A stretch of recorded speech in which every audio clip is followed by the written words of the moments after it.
आज हम जानेंगे दोस्तों कि मध्य भारत में यानी कि मध्य प्रदेश में कितनी नई रेलवे लाइनों के ऊपर अभी काम इस साल किया जाएगा, जिनको जो है वो इस साल जो है वो फाइनेंशियल ईयर 2023 में बजट दिया गया है। तो चलिए हम आपको मैप के माध्यम से समझाते हैं और अभी से आप लोग जो है वो वीडियो को लाइक और शेयर अवश्य कर दीजिए। तो चलिए शुरू करते हैं और हम आपसे मिलते हैं सीधा मैप में। दोस्तों, मध्य प्रदेश के मैप में उतरने के बाद आपको कुछ इस प्रकार का नज़ारा देखने को ज़रूर से मिलेगा, जहाँ पर रेल नेटवर्क कुछ इस प्रकार आपको देखने को मिलेगा। और सबसे पहले हम आपको बताते हैं मध्य प्रदेश के 4 सबसे बड़े शहर, उसके हिसाब से हम आपको समझाना शुरू करेंगे। पहला तो ये रहा भोपाल बीच में, और इसके लेफ्ट में पड़ता है इंदौर, ठीक है, और उसके राइट में पड़ता है दोस्तों जबलपुर। ये रहा दोस्तों जबलपुर, ठीक है। और सबसे ऊपरी वाले भाग में पड़ता है ग्वालियर, जो कि चौथा सबसे बड़ा महानगर है। तो इंदौर के बाद भोपाल, भोपाल के बाद दोस्तों जबलपुर और फिर इसके बाद ग्वालियर। तो ये 4 जो हैं वो महानगर हैं और ये अलग अलग मध्य प्रदेश के कोने में स्थित हैं। तो अब आइए हम आपको बताते हैं कि रेलवे लाइन जो है वो मध्य प्रदेश में कहाँ कहाँ बनाई जा रही हैं और उनके ऊपर जो है वो कहाँ कहाँ काम किया जाएगा। तो चलिए शुरू करते हैं। जैसा कि अभी यहाँ पर जो है वो भोपाल से हम जैसे शुरू करते हैं, तो भोपाल से आप लोग देख सकते हैं एक रेलवे लाइन ये निकलती है श्यामपुर, नरसिंहगढ़, ब्यौरा, राजगढ़ होते हुए खिलचीपुर, घटोली होते हुए झालावाड़ सिटी के रास्ते रामगंज मंडी को। ठीक है दोस्तों, इसका नाम है रामगंज मंडी भोपाल रेलवे लाइन, जो कि पीएम फास्ट ट्रैक परियोजना में बनी हुई है। और इस साल जो है वो इसको भरपूर बजट दिया गया है, तो इसका काम काफ़ी तेज़ी से किया जा रहा है। ये बहुत बड़ा लिंक हो सकती है भोपाल से रामगंज मंडी की ओर जाने के लिए, यानी कि भोपाल से कोटा का काफ़ी एक साफ सुथरा और छोटा रेल मार्ग हम इसको बोल सकते हैं। ठीक है, अब अगली रेल लाइन परियोजना हम उठाएंगे सारी इंदौर की। इंदौर से वर्तमान में अभी जो 3 रेलवे लाइन परियोजना है वो यहाँ पर दिखती हैं।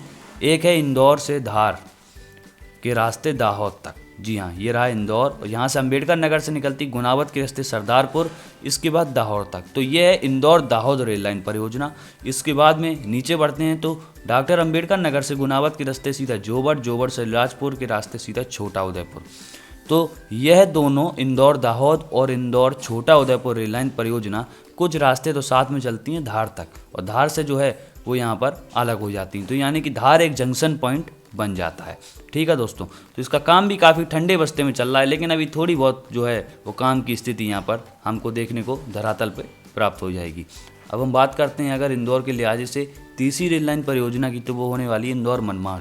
जी हाँ, आप लोग देख सकते हैं नीचे जाती है नंदूरना के रास्ते दूल्हे, दूल्हे से जाती मनमाड़ तक।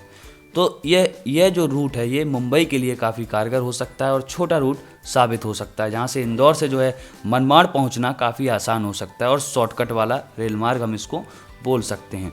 अब यहाँ पर जो है अब हम उठाते हैं अगली बड़ी रेल लाइन परियोजना, तो वो है ललितपुर सिंगरौली रेल लाइन। ये शुरू होती है ललितपुर से, ये रहा दोस्तों ललितपुर से टीकमगढ़ के रास्ते खजुराहो तक पूरा रेल मार्ग बना हुआ है। खजुराहो से पन्ना के रास्ते सतना तक अभी बनाना है, और सतना से रीवा तक पूरा कंप्लीट है, और रीवा से लेकर के जो है वो देवसर तक अभी इस रूट को पूर्ण रूप से बनाना है, जो कि सिंगरौली को काफ़ी आसानी से जोड़ देगा। तो इसी को हम बोलते हैं ललितपुर सिंगरौली रेल लाइन, जिसकी कुल लंबाई 450 किलोमीटर के आसपास है, और इसके कुछ भाग बने हुए हैं और कुछ भाग को जो है अभी रेलवे द्वारा इसका काम किया जा रहा है। अब अगली जो रेल लाइन है वो निकलती है बैतूल से, जी हाँ, इटारसी के ऊपर स्थित बैतूल, इटारसी के नीचे और नागपुर के बीच में बैतूल से जो है वो जाती है सीधा चंदूर बाजार तक। बैतूल मध्य प्रदेश का एक क्षेत्र है और एक ज़िला है। तो जो है वह बैतूल से चंदूर बाजार के लिए जाती है, जो कि काफ़ी ज़्यादा अहम रेल लाइन होती है, जिससे हम लोग जो है वो नागपुर भुसावल रेल मार्ग पर उतर सकते हैं, यानी कि भड़नेरा जंक्शन पर। तो इस रेल लाइन के ऊपर भी अभी तक कोई भी फंड या हम कहें बजट इस साल नहीं दिया गया है, ये बस केवल प्रपोज्ड रेलवे लाइन बन करके रह गई है। और एक और रेल लाइन है जिसका नाम है यहाँ पर ग्वालियर से श्योपुर कला। जी हाँ, ग्वालियर से शुरू होती है, आप लोग देख सकते हैं बामौर के रास्ते थरा, कैलारस, सबलगढ़ और वीरपुर के रास्ते सीधे जाती है श्योपुर कलां तक, और श्योपुर कलां से इसमें 100 किलोमीटर का रेल मार्ग और बनेगा, ताकि ये रेल लाइन कोटा के ये दिगोद रेलवे स्टेशन से आकर के मिल जाएगी, जहाँ पर ये ग्वालियर से कोटा का एक काफ़ी बेहतरीन रेल मार्ग बन जाएगा, जिसकी कुल लंबाई 300 किलोमीटर में पूरी हो जाएगी। एक तो रेल लाइन ये हो जाएगी और दूसरी जो रेल लाइन है यानी कि अगली वह होने वाली है वीरांगना रानी लक्ष्मीबाई के रास्ते शिवपुरी के रास्ते, शिवपुर कलां के रास्ते सीधा सवाई माधोपुर तक। जी हाँ, ये रहा सवाई माधोपुर और ये रहा शिवपुर कलां और शिवपुरी, जहाँ पर शिवपुरी जंक्शन बन जाएगा और शिवपुर कलां भी जंक्शन बन जाएगा। अगर आपको इसकी डेडिकेटेड वीडियो देखनी है तो मैंने अपने चैनल पर पोस्ट कर दी, आप लोग जा करके उसमें देख सकते हैं और इसकी सारी अपडेट आपको वहीं पर देखने को ज़रूर से प्राप्त हो जाएगी। तो ये कुछ मशहूर रेलवे लाइन है भारत की। ऐसे तो बहुत हैं, विदिशागंज बसौदा भी है और बहुत ऐसी रेल लाइन है जिनके ऊपर अभी काम किया जाना है, लेकिन ये है रेल लाइन परियोजना बड़ी बड़ी जो मैंने आपको बता दी है।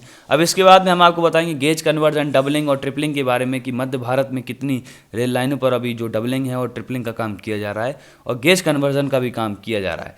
तो फिलहाल के लिए इतना ही, जब तक के लिए जय हिंद, वंदे मातरम।